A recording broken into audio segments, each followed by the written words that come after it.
this is a spot that loves to cancel.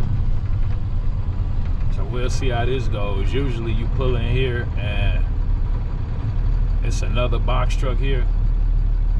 9 times out of 10, y'all here to pick up the same load. So either one or both trucks sometimes will cancel. And you'll just get the $175 for the tonneau.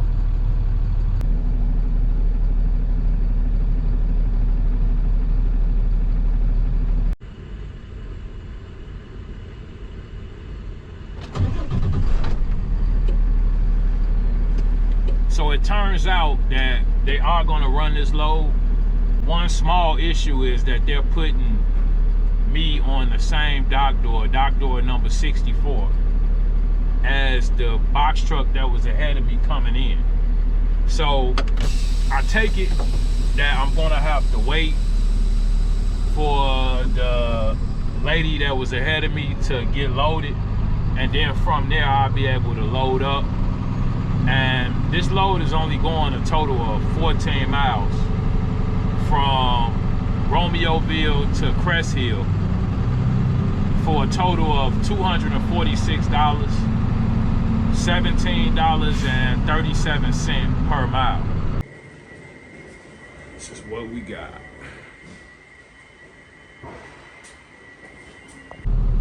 Yeah, I just got loaded. Thanks, you too. Appreciate it.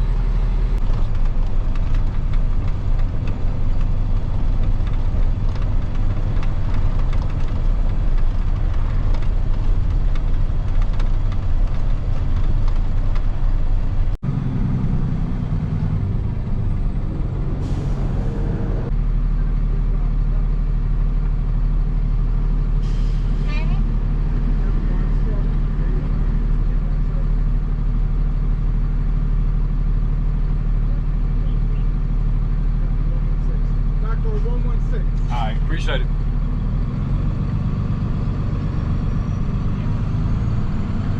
You gotta see him in the back? Nah. Okay.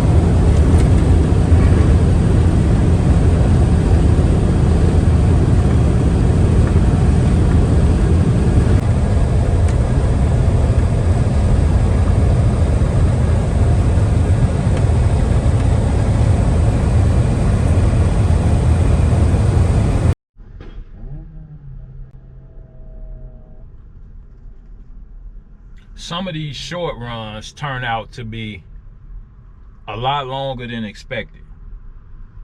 So when I last left off, I was completing that load out of Romeoville, Illinois, over to Crest Hill. It was actually supposed to be a total of 14 miles loaded.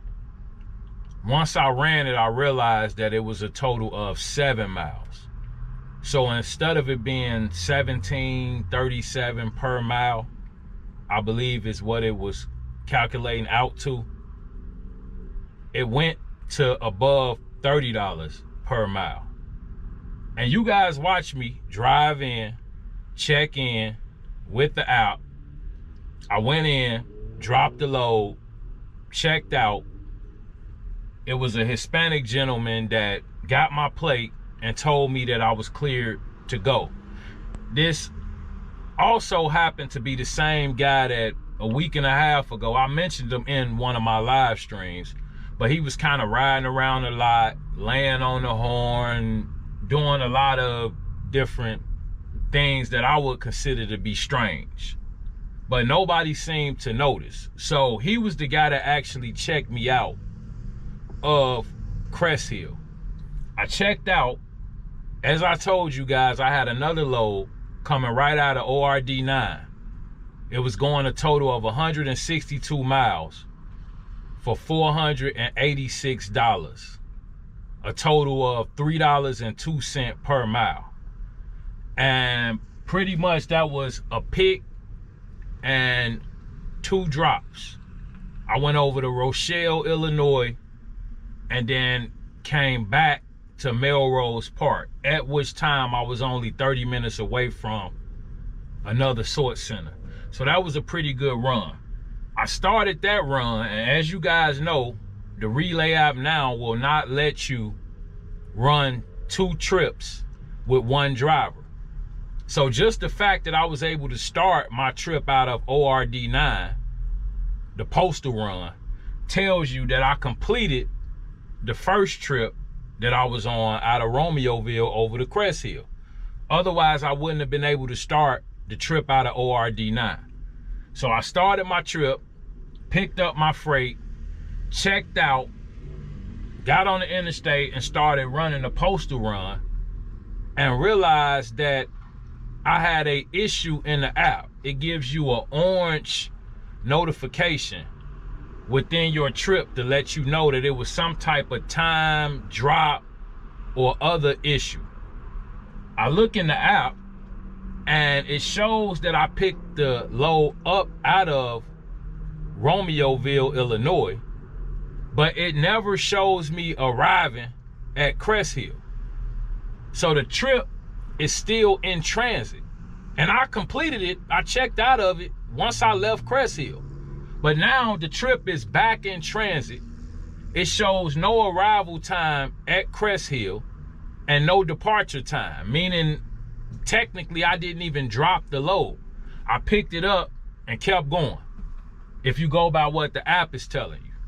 So once I realized this, it's the middle of the night now. It's 2 a.m. I contact ROC and they create a case, but as we all know, a lot of times overnight, ROC can be very ineffective. So they weren't able to do anything overnight, which I didn't even keep bugging them because I didn't expect them to. So this morning, I contacted ROC again and told them, hey, I put a case in last night on a load that I completed, but it shows it's still in transit in the app. They tell me they're working on it and they're trying to figure everything out. So after that, I had some business to take care of right near the Crest Hill Amazon. I just took the initiative to stop back by the guard shack, show them the trip, tell them what time I arrived and checked in, and asked them, hey, can you get with somebody to figure out why the trip was not checked out correctly? I checked in and out, but it shows here that nothing happened. So it was a really cool guy over there. He went in and he closed the trip out for me. Still, once he closed it, it showed that I arrived this morning, because this was today when I went over.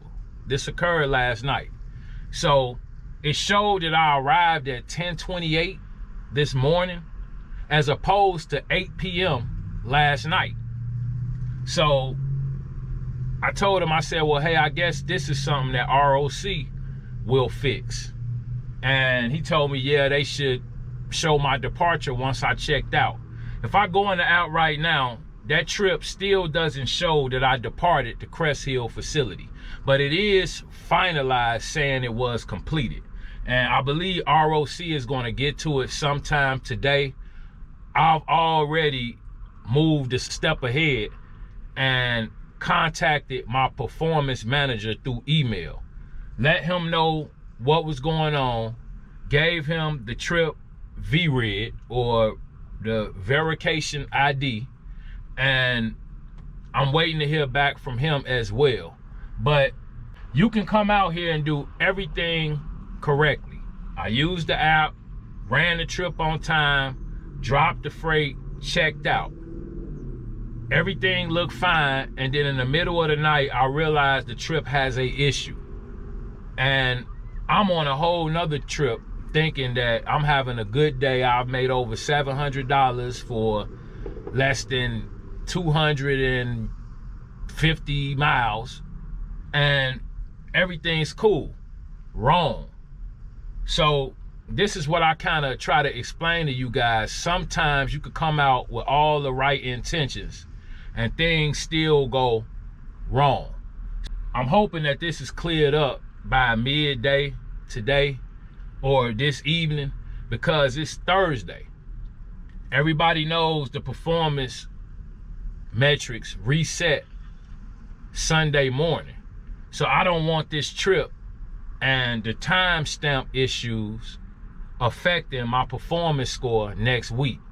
That's why I emailed my performance manager today, early on Thursday.